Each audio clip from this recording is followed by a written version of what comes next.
Diseruput dhisik kopimu ben padang pikirmu. Manusia itu memang banyak maunya.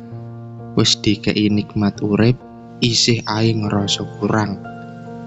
Urip dak tenang, mergo pengen duwe iki, pengen duwe iku.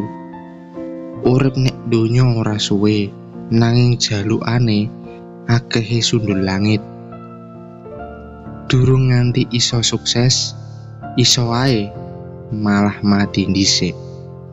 Wis to, urip bukan hanya semata-mata untuk harta, tahta, dan dia. Sejatinya hidup itu bersyukur, menikmati kehidupan tanpa beban.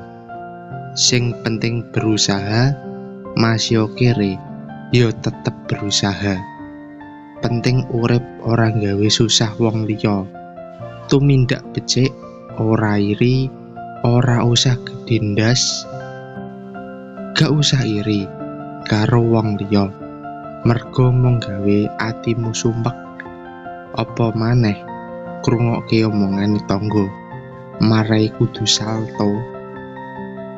Nek kowe ngerasa lara ati mergo omongane tangga, anggep ae radio rusak.